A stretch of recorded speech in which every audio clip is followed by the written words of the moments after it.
हमारा चौकीदार, सुना है ना वो किस्सा, एक बार सऊदी अरब गए, नाम मत लिखवाइए, कोई चौकीदार है हमारे देश में, वो सऊदी अरब गया था एक बार, तो वहां का बादशाह ने तोप दिखाई इनको, तोप, तो तोप को देखकर कहता है कि साहब ये कितना फेंकती है।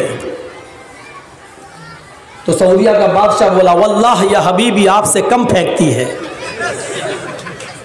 सऊदिया के बादशाह ने कहा कि अल्लाह की कसम ये आपसे कम फेंकती है। बोला आप बहुत ऊंची फेंकते हैं।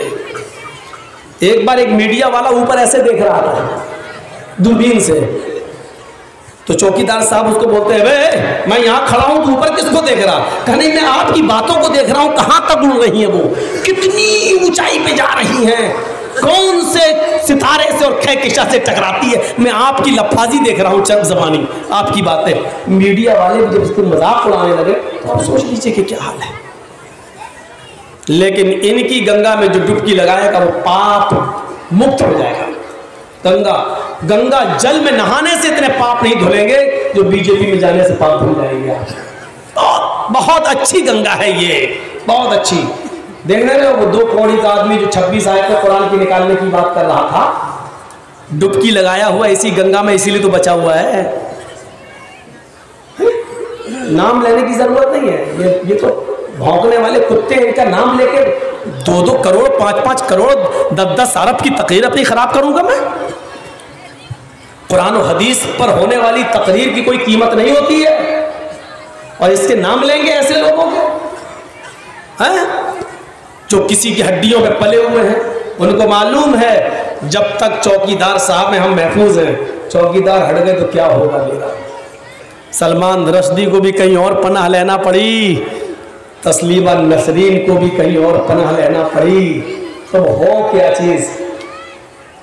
ऐसा बोला 26 आयतों को निकालो, इसकी बीवी ने ही निकाल दिया भाग, बेटों ने निकाल दिया भाग, रिश्तेदारों ने निकाल दिया भाग, और इनके मौलवियों ने जवाब दिया इसके मरने के बाद इसको मुसलमानों की कब्रिस्तान में दफन नहीं किया जाएगा, कोई इसकी जनाजे की नमाज नहीं पढ़ाएगा।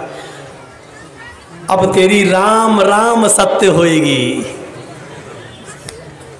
बगैर तौबा के मरा और बगैर कलमा पढ़े हुए मरा, तो हम तो दुआ करते हैं अल्लाह करे कि आग में जलाया जाए, अल्लाह करे कि इसको 2 गज जमीन भी न मिले दफन होने के। जो कुरान करीम की आयत का मजाक करेगा उसके साथ यही होना चाहिए। कहा यह गवाह नहीं माना जाएगा। अच्छा ठीक है, ये नहीं कहा है काजी मैंने ही जज बनाया और मुझे को आंखें दिखा रहा है, ये नहीं कहा। मेरे पास एक और गवाह है, मेरे गुलाम को बुलाओ। कंबर आया, कंबर कहा लो ये मेरा गुलाम है, कटघरे में खड़ा हुआ। कंबर ने कहा कि ये जिरा जो इस यहूदी के पास है वो मेरे मालिक की है, अली की है। मैंने उस जिरा को इन्हीं के पास देखा है, जंग में जाते हैं तो इसी जिरा को वो अपने सीने पे लटका लेते हैं, ये मेरे मालिक की जिरा है। कादी शुरे ने पूछा आप कौन? कहा मेरा नाम कंबर है। इनसे तुम्हारा क्या रिश्ता है?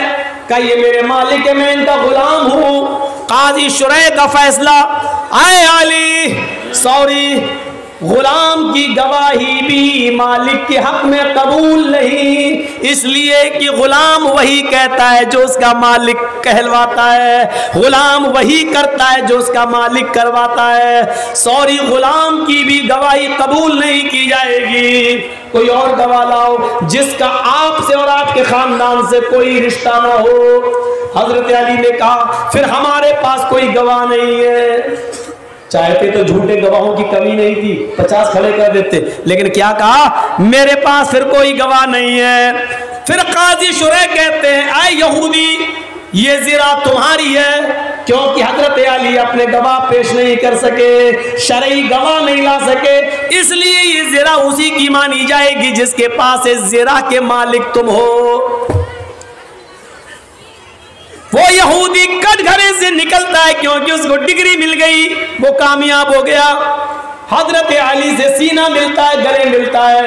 हजरत अली कुछ नहीं कहते, उसको अपने सीने से लगाते हैं, कहते ठीक है कोर्ट का फैसला तुम्हारे हक में चला गया, जाइए। ये ज़िरा तुम ले जाओ। जब मेरे पास गवाह नहीं था, शरई कोई गवाह, तो इसके मालिक तुम ले जाओ।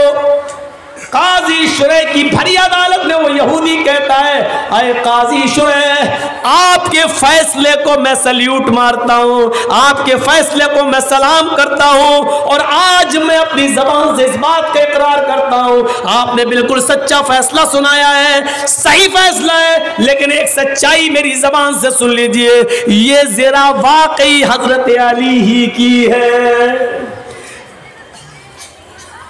इनके घर के दरवाजे पर पड़ी हुई थी और इत्तेफाक से ये अंदर पेशाब या कज़ाए हाजत के लिए किसी काम के लिए चले गए थे। मैंने उठा ली थी, 6 महीने तक छिपाया रहा, और 6 महीने के बाद जानबूझकर इनके सामने आया, इस ज़रा को लेके देखें ये क्या करते हैं। इन्होंने पहचान ली। मैं ये देखना चाहा कि ये जुल्म करके लेते हैं या कानून के मुताबिक लेते हैं। इन्होंने कानून के मुताबिक ली, लेकिन कानून ने भी वही फैसला सुनाया जो हक बजानिब था, जो कुरान और हदीस के उसूल थे। आपने फैसला बिल्कुल सही सुनाया। अब मेरे दिल का फैसला सुनिए, ये ज़रा मैं अली को दे रहा हूं, और दूसरा फैसला सुनिए, मैं भी उसी कानून से अपना रिश्ता जोड़ रहा हूं जिसने आपको इतना पाबंद बनाया है। अशहदु अल्ला इलाहा इल्लल्लाह व अशहदु अन्ना मुहम्मदन अब्दुहु व रसूलुहु। ये रिश्ता था। इंसाफ देखिए, दुश्मन होते यहूदी, लेकिन इसके बावजूद इंसाफ देखिए। काजी शुरैह का बेटा, दूसरा जो वाक़या मैं सुनाना चाहता हूँ, काजी शुरैह का बेटा किसी यहूदी से झगड़ा करके आ गया काजी साहब के पास, अपने बाप के पास, और आकर कहता, अब्बू एक मुकदमे में कोई मशवरा दीजिए मुझे। होता ना, आप लोग जब कभी केस लड़ते हैं तो वकील से मशवरा करते हैं कि नहीं करते हैं? आप बताइए इसमें क्या होना चाहिए।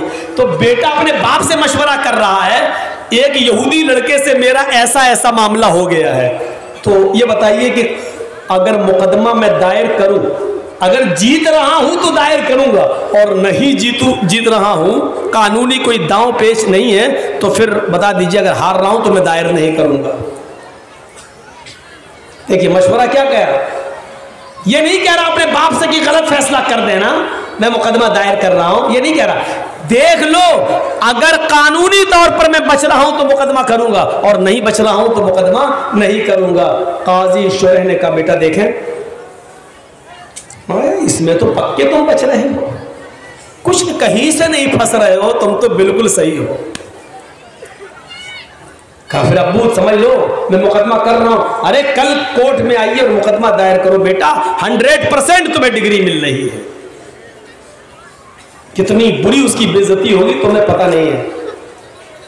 और गया सुबह होकर और मुकदमा ठोक दिया। किसने? काजी शुरैह के बेटे ने। किसके ऊपर? यहूदी लड़के। नोटिस जाता है तुम अदालत में आओ, ये भी आता है। 2-4 दिन मुकदमा चला। आजकल की तरह लंबे चौड़े मुकदमे नहीं होते थे, सालों चले। 2-4 दिन मुकदमा चला और उसने भी अपनी सफाई पेश की, इन्होंने भी की, दोनों तरफ से। यहूदी बच्चे को डर लग रहा था, यहूदी को हो सकता मैं हार जाऊं, क्योंकि काजी शुरैह अपने बेटे की समाअत कर रहे हैं। जिस दिन जजमेंट था उस दिन काजी शुरैह ने कहा, मेरे बेटे को ले लीजिए, मेरे बेटे को अरेस्ट कीजिए, और फैसला सुनाया उस यहूदी के हक में। जजमेंट किसके हक में दिया? यहूदी के हक में दिया कि जाओ ये मुकदमा तुम जीत गए, और अपने बेटे को सजा सुना दी। सजा खत्म हो जाने के बाद बेटा अपने बाप के पास आता है और कहता है कि अब्बू जान, क्या मैंने आपसे पहले मशवरा नहीं मांगा था? क्या मैंने अपनी फाइल आपको नहीं दिखाई थी? क्या मैंने आपसे पहले नहीं कहा था? आपने भरे मजमे में और हमारी अदालत में मुझे रुस्वा कर दिया है। जब मैंने आपसे पहले ही कहा था कि मुझे सच सच बताओ, मैं मुकदमा जीत रहा हूं या नहीं जीत रहा हूं, मैं मुकदमा जीत रहा हूं या नहीं जीत रहा हूं, तो आपने क्या कहा? तुम मुकदमा जीत रहे हो। तुम्हारे कहने के बाद ही तो, आपके कहने के बाद ही तो मैंने मुकदमा दायर किया था, फिर भी आपने उसके हक में फैसला कर दिया। फरमाया, मेरे बेटे, अल्लाह की कसम तुम मुझे बहुत प्यारे हो, अल्लाह की कसम मैं तुमसे बहुत ज्यादा मोहब्बत करता हूं, लेकिन जिस कुर्सी पर मैं बैठा हुआ हूं वो आदिल की कुर्सी है, वो इंसाफ की कुर्सी है, जो मुझे तुमसे भी ज्यादा प्यारी है, जो मुझे तुमसे भी ज्यादा महबूब है, जो मुझे तुमसे भी ज्यादा अजीज है। आए मेरे बेटे, जिस दिन तुमने उस यहूदी बच्चे के बारे में मुझे बताया तो मैंने ये सोचा यहूदी बच्चा डर के मारे आएगा नहीं कोर्ट, क्योंकि वो जानता है कि तुम्हारे बाप जज हैं, वो कोर्ट आएगा नहीं। और तुम जब तक जीतने की बात मैं तुमसे कहता नहीं, तुम मुकदमा दायर करते नहीं, तो तुम्हारे बाप ने सोचा कि उस यहूदी बच्चे को इंसाफ कैसे मिलेगा, उसको इंसाफ मिलना चाहिए। तो मेरे पास उसको इंसाफ देने के लिए यही एक रास्ता था कि मुझे तुमसे झूठ बोलना पड़ा।